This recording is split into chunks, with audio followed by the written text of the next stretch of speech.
नमस्कार, आप देख रहे हैं आज तक। आपके साथ मैं हूं सईद अंसारी। कोरोना से बच्चों को कैसे बचाया जाए, ये चिंता आज देश के हर माता पिता को खाई जा रही है। भारत में अब जाकर नीति निर्धारकों की नींद टूटी। Drugs controller general of India ने भारत बायोटेक को कोवैक्सीन को बच्चों पर ट्रायल की आज्ञा दी।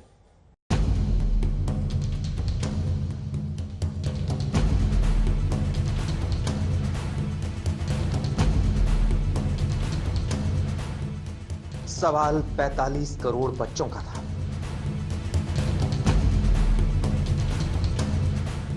सवाल मासूमों के माता पिताओं की चिंता का था।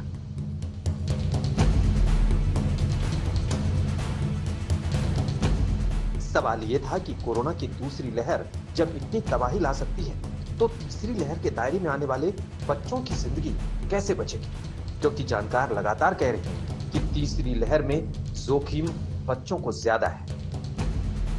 हमेशा की तरह हम देर से जागे, लेकिन अब राहत भरी खबर आई है। 2 से 18 साल के बच्चों के लिए भारत बायोटेक की कोवैक्सीन को दूसरे और तीसरे फेज की ट्रायल के लिए मंजूरी दी गई है। वैक्सीन से जुड़ी सब्जेक्ट एक्सपर्ट कमेटी की सिफारिश के बाद drugs controller general of India ने भी ट्रायल को हरी झंडी दिखा दी।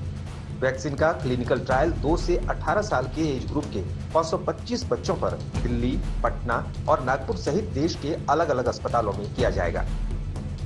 ये बच्चों के लिए कोई अलग वैक्सीन नहीं है, ये भारत बायोटेक की वही कोवैक्सीन है जो अभी कोविशील्ड के साथ साथ भारत के टीकाकरण अभियान में इस्तेमाल की जा रही है। कोवैक्सीन के प्रबंधक पहले से कहते रहे हैं कि वो इसके लिए तैयार है। Can your vaccine, sir, be given to children? Our inactivated vaccine would be the ideal to give it to 2 years to 12 months. 12 years and above, we have done already trial. So we want to put a proposal to Drug Controller General and subject expert committees to 2 years to 12 years. We want to do clinical trial quickly, phase 2B or something like that, bridging a small trial with a 300, 500, whatever statistics says. We're going to do that because these vaccines can go to children without any problem. No, which one? Your Covaxin can go to children or your nasal vaccine can go to children? No, inactivated vaccine. Your Covaxin. Is inactivated. Yes, Covaxin. ये सब vaccine 18 साल से कम उम्र की आबादी को अभी इसलिए नहीं लगाई जा रही है क्योंकि इन वैक्सीन के ट्रायल में बच्चों को शामिल नहीं किया गया था और ये पता नहीं था कि बच्चों पर ये वैक्सीन किस तरह से काम करेगी। अमेरिका और कनाडा में 12 से 15 साल के बच्चों के टीकाकरण के लिए फाइजर की वैक्सीन को मंजूरी मिल चुकी है। कनाडा में फाइजर ने 2 से 5 साल के बच्चों पर भी वैक्सीन का ट्रायल शुरू किया है और इसका दावा है कि इसके अच्छे नतीजे मिल रहे हैं। ब्रिटेन में एस्ट्राजेनेका 6 साल से 17 साल के बच्चों पर ट्रायल कर रही है। एस्ट्राजेनेका की ही वैक्सीन कोविशील्ड के नाम से भारत में लगाई जा रही है। फाइजर की सहयोगी कंपनी जर्मनी की बायोएनटेक का कहना है कि वो यूरोप के देशों में 12 से 15 साल के बच्चों के लिए जून में वैक्सीन लॉन्च कर देगी। अमेरिका में जॉनसन एंड जॉनसन और नोवावैक्स जैसी कंपनियां अपनी अपनी वैक्सीन के बच्चों पर ट्रायल की शुरुआत कर चुकी है। वैक्सीन सिर्फ इनएक्टिवेटेड वायरस नहीं है या सिर्फ एस प्रोटीन वायरल वेक्टर में नहीं, वैक्सीन में कम से कम 20-25 और कंपाउंड डाले जाते हैं, कुछ केसेस में एडजुवेंट डाले जाते हैं और उन सब की अपनी रिएक्टिविटी होती है और जरूरी नहीं है कि एडल्ट्स में जो हो वही बच्चों में हो, तो इसलिए ये ट्रायल करना एकदम से लाजमी हो जाता है। फाइजर वैक्सीन विल प्रोटेक्ट और कम से कम उनके अंदर ये बच्चों के अंदर इम्यूनिटी आ जाएगी। 12 से 16 को पहले देखिए और 16 से शुरू करिए, पहले 16, 15 इस तरह दी चाहिए क्योंकि 15 से 16 साल के बच्चे जो हैं वो बाहर जा सकते हैं। Indian council for medical research के आंकड़ों के मुताबिक अब तक 10 साल से कम उम्र के 7,69,000 बच्चे भारत में कोरोना से पीड़ित हो चुके हैं, जबकि भारत में 11 से 20 साल के कोरोना प्रभावितों की संख्या तकरीबन 20 लाख है। तो सोचिए हिंदुस्तान में बच्चों पर कोरोना का खतरा कितना ज्यादा है। आज तक कोरोना से बचाव के 2 ही सुरक्षा कवच हैं, पहला सावधानी, दूसरा वैक्सीन। 118 दिन बीत गए हमारे देश में कोरोना के विरुद्ध वैक्सीनेशन अभियान के शुरू हुए, लेकिन अभी तक सिर्फ महामारी और अधूरी तैयारी।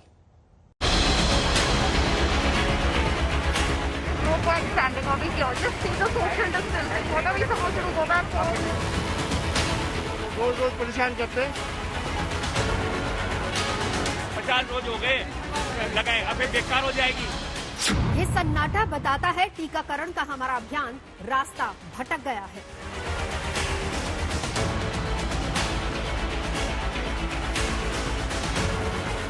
ये आक्रोश सबूत है कि टीकाकरण की हमारी रफ्तार 100 दिन में 2.5 कोस चलने वाली है।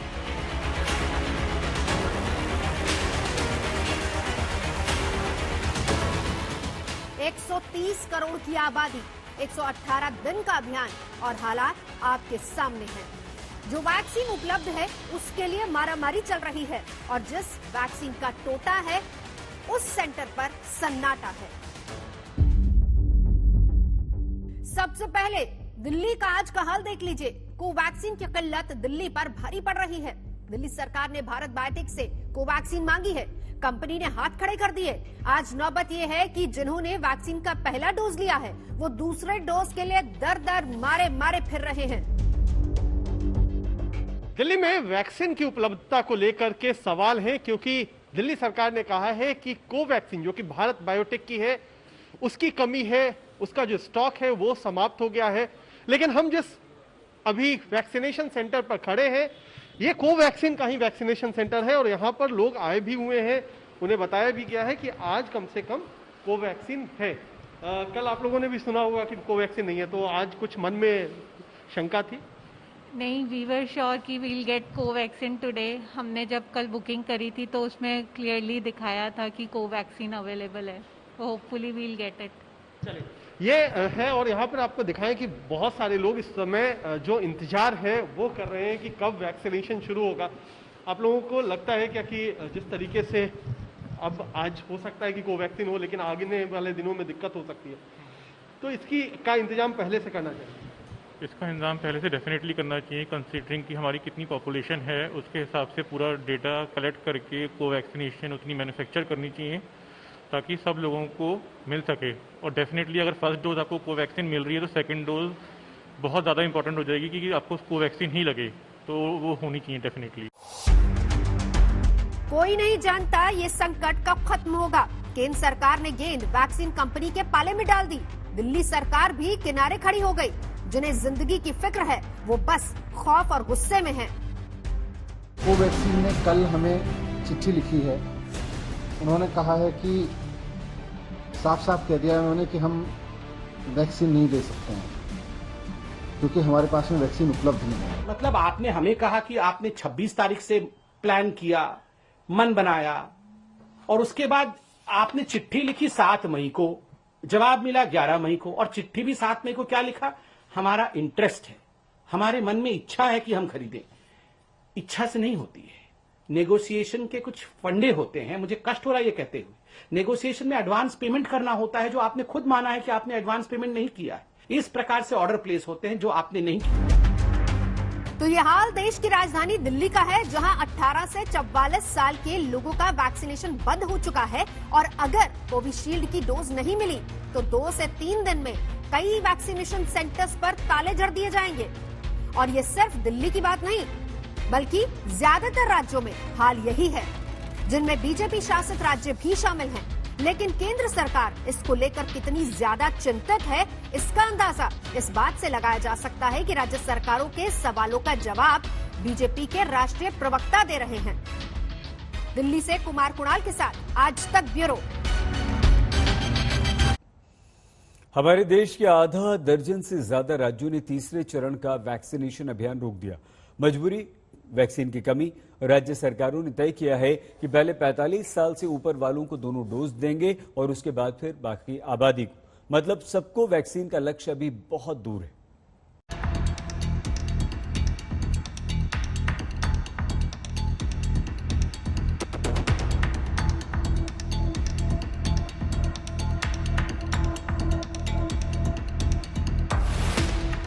दिल्ली, मुंबई हो या भोपाल, जयपुर, पटना, लखनऊ हो या रायपुर, अहमदाबाद, पूरे देश को जैसे एक ही तलाश है, एक ही चिंता है और एक ही बेचैनी है कि कैसे 2 डोज टीके के मिल जाएं और कोरोना से जिंदगी को सुरक्षित किया जाए। लेकिन हाय रे व्यवस्था, हाय रे सिस्टम, हाय रे सरकार, वैक्सीन का इंतजार लंबा ही होता जा रहा है। आप लोग इस तरह से क्यों खड़े हैं? यहाँ तो कोरोना से खतरा हो जाएगा आप लोगों को। पहले तो लिस्ट बनवाई थी, उसके बाद में फिर लिस्ट के टोकन दिए, टोकन पे लाइन लगवा रहे हैं। लाइन के बाद में फिर जिस चीज का नंबर आएगा वैसे कर रहे हैं। ये व्यवस्था तो इनको बनानी चाहिए या पब्लिक को बनानी चाहिए, ये है मेरा कहना। 16 जनवरी 2021 की वो तारीख जब टीकाकरण का अभियान शुरू हुआ और आज 13 मई 2021 की तारीख, यानी 118वां दिन है। देश की आबादी करीब 130 करोड़ है, लेकिन करीब 13 करोड़ 76 लाख को सिंगल डोज और करीब 3 करोड़ 75 लाख को ही दोनों डोज लग पाए हैं। और 118 दिन यानी करीब 4 महीने बाद भी शहर शहर टीके को लेकर हाय तौबा और हंगामा है। मध्य प्रदेश में भी देश के बाकी हिस्सों की तरह ही वैक्सीनेशन को लेकर लोगों में तो उत्साह देखने को मिल रहा है, लेकिन समस्या ये है कि वैक्सीनेशन केंद्र पर वैक्सीन सीमित संख्या में मौजूद है और इसीलिए लोगों को कई बार निराश होकर के जाना पड़ रहा है। दूसरी समस्या ये है कि वैक्सीनेशन केंद्रों पर जब लोग पहुंच रहे हैं तो वहां पर कोई खास ऐसी व्यवस्थाएं नहीं है जिससे वो कोरोना से खुद को बचा सके। एक तरीके से देखा जाए तो सोशल डिस्टेंसिंग की धज्जियां पूरी तरीके से वैक्सीनेशन केंद्रों पर उड़ रही हैं। हम भोपाल के एक वीआईपी इलाके में इस वक्त मौजूद है जहां पर ये वैक्सीनेशन सेंटर बना है। सुबह से ही लोग यहां पर वैक्सीन लगवाने तो पहुंच गए, लेकिन समस्या ये है कि उन्हें फिलहाल वैक्सीनेशन सेंटर के बाहर इसी तरीके से रोड पे खड़ा रखा गया है और क्योंकि यहाँ पे कोई इंतजामात यहाँ पे है नहीं ऐसे कि उन्हें सोशल डिस्टेंसिंग का पालन करना पड़े या फिर कोई सर्कल यहाँ बनाए गए हों या कोई पुलिस की ऐसी व्यवस्था हो जहाँ पे इन्हें समझाया जाए। और इसीलिए अगर आप तस्वीरों में देखें तो रोड पे जो चलती हुई सड़क है वहीं पर इन लोगों को खड़ा रख दिया गया है इस चिलचिलाती हुई गर्मी में, इस धूप में। जानकार चिल्ला चिल्ला कर कह रहे हैं कोरोना से तबाह होने से बचना है तो सबको जल्द से जल्द टीका लगना चाहिए, लेकिन टीका विकसित करने में आगे रहने वाला हिंदुस्तान इस रेस में कहीं पीछे या कहें कि बहुत पीछे हाफता दिख रहा है। अब तो आलम यह है कि महाराष्ट्र, कर्नाटक, दिल्ली, असम, आंध्र प्रदेश, छत्तीसगढ़, तेलंगाना जैसे 7 राज्यों ने तीसरे चरण यानी 18 से 44 साल तक की उम्र वालों का टीकाकरण रोक दिया है। ये हालात तब है जब 4 करोड़ से कम की आबादी को ही टीका लग पाया है। ये नौबत तब है जब 126 करोड़ की आबादी को टीके के दायरे में लाने की चुनौती है। अगर यही रफ्तार और यही हालात रहे तो सबको टीका एक सपना ही रह जाएगा। भोपाल से रवीश पाल सिंह और जयपुर से शरद कुमार के साथ आज तक ब्यूरो। राज्यों को वैक्सीन का संकट जल्द खत्म होता नहीं दिख रहा। अभी तक की स्थिति यही बता रही है कि मांग और आपूर्ति की खाई जल्द भरने वाली नहीं। वैक्सीन संकट पर सरकार देर से जागी और शायद इस देरी की भरपाई नहीं हो सकती। 17 करोड़ से ऊपर डोजेस देने की जो प्रक्रिया है भारत में, ये आज भी वैक्सीनेशन ड्राइव के रूप में दुनिया की ये फास्टेस्ट जो है प्रक्रिया है। यूनाइटेड स्टेट्स ऑफ अमेरिका और चाइना के बाद शायद हमारा जो डोजेज हमने दिए हैं ये तीसरे नंबर पर हाईएस्ट नंबर ऑफ डोजेज हैं। आप एक एक डोज को तरस रहे हैं, कतारों में घंटों इंतजार कर रहे हैं, भीड़ में जाने का जोखिम मोल लेते हैं और देश के स्वास्थ्य मंत्री की सेहत पर कोई असर नहीं पड़ता। वो गदगद हैं जैसे सब कुछ अद्भुत अविश्वसनीय अंदाज में चल रहा हो, लेकिन हकीकत इससे कोसों दूर है। 6 राज्यों के स्वास्थ्य मंत्रियों को भी सुनिए जरा। जितना भी हमारे पास 18 से 44 का जो पहली मई को हमने प्रारंभ किया था, उसको लेके हमारे पास जितनी संख्या थी, जितना डोज था हमारे पास, वो पहले लॉट में हमने इसलिए 7 जनपद जो हाई केस लोड वाले उसी में हमने प्रारंभ किया था। एक सप्ताह के बाद हमको कोविशील्ड से 3.5 लाख डोज और अतिरिक्त मिला, जिसके कारण से हमने 11 जनपद में और शुरू हुआ। जो 7 जनपद के बाद जो नीचे स्तर के हाई कोस्ट केस लोड वाले हैं, तो हमने उसी हिसाब से शुरू किया। टीकाकरण शुरुआत किया था, उसको करीबन हम 5 लाख लोगों के ऊपर, 5-6 लाख लोगों के ऊपर टीकाकरण हुआ भी है, लेकिन उसको हमारे को आज एबियंस का मतलब है तुरंत स्थगित करना पड़ रहा है, इसलिए कि सेकंड डोज 45 एज ग्रुप के आगे का ड्यू हो चुका है। संक्रमण की दर जो कि आज 8% से ज्यादा हो गई है, हम देश के पहले 5 राज्यों में हैं जहां एक्टिव केसेज की संख्या 2 लाख पार कर गई है। ये हमारे लिए चिंता की बात है। इसलिए सरकार ने घर घर सर्वे टीमें बनाकर घर घर सर्वे करने का काम कर रही है, दवाई के किट बांट रही है। बहुत तेजी से केसेस बढ़ रहे थे, अब वो कम होने स्टार्ट हुए हैं, परंतु अभी भी हम कंफर्ट नहीं ले सकते हैं। इसके अंदर 2 क्राइटेरिया हैं, जब तक पॉजिटिविटी 5% से नीचे ना आ जाए और केसेस भी मतलब 3-4 हज़ार से नीचे ना आ जाए, तब तक मुझे लगता है हमें पूरी तरह से मान के चलना चाहिए। अभी केसेस काफ़ी माने जाएंगे। 2 दिन से आंकड़ों में गिरावट आ रही है और हम उम्मीद करते हैं कि ये धीरे धीरे इसका फर्क पड़ेगा। वैक्सीनेशन बराबर चल रही है, कल भी 1 लाख से ज़्यादा लोगों को टीका लगाया गया है और रोजाना हमें सप्लाई आ रही है। हमारे लिए ये भी राहत भरी खबर है कि 10,000 से नीचे केस पॉजिटिव निकले हैं, वहीं 9-9,500 लोग स्वस्थ होकर घर जा रहे हैं, तो रिकवरी भी हमारी बढ़ रही है। तो वैक्सीन की इस कमी के लिए कौन जिम्मेदार है? राज्य सरकारें, केंद्र सरकार या वैक्सीन कंपनियां? ये समझने के लिए जरूरी है कि आप ये समझें कि वैक्सीन की डोज का आवंटन कैसे हो रहा है। तो प्रक्रिया ये है, 45 साल से अधिक उम्र के लोगों को लगाने के लिए केंद्र सरकार राज्यों को वैक्सीन डोज मुहैया कराती है, जबकि 18 से 44 साल वालों के लिए राज्यों को खुद वैक्सीन की खरीद करनी पड़ती है। अभी वैक्सीन निर्माता कंपनियों को 50% आपूर्ति केंद्र सरकार को करनी पड़ती है, बाकी बची 50% वैक्सीन की आपूर्ति कंपनी राज्य सरकारों को करती है। सुप्रीम कोर्ट को केंद्र ने जो डिटेल बताई है उससे भी संकट सुलझने की उम्मीद नहीं है। मई में सरकार को कुल 8.5 करोड़ खुराकें मिलने की उम्मीद है। इनमें 50% आपूर्ति केंद्र सरकार अपने पास रखेगी, बाकी बची आपूर्ति में से आधी राज्यों को और आधी निजी क्षेत्रों के अस्पतालों को की जाएगी। यानी मई में 18 से 44 वर्ष आयु वाले लोगों को लगाने के लिए राज्य सरकारों को सिर्फ 2 करोड़ डोज ही मिलेंगे। केंद्र सरकार ने अपने हलफनामे में वैक्सीन उत्पादन क्षमता बढ़ाने की उम्मीद जताई, लेकिन जुलाई के बाद उससे पहले ही राज्यों ने अपने रास्ते वैक्सीन का इंतजाम शुरू कर दिया। तमिलनाडु, कर्नाटक, महाराष्ट्र, उत्तर प्रदेश, तेलंगाना, आंध्र प्रदेश, उत्तराखंड जैसे राज्यों ने वैक्सीन खरीदने के लिए ग्लोबल टेंडर जारी करने का फैसला किया है। यानी कि राज्यों को लग रहा है कि 2 कंपनियों के भरोसे नहीं रहा जा सकता। आज तक ब्यूरो।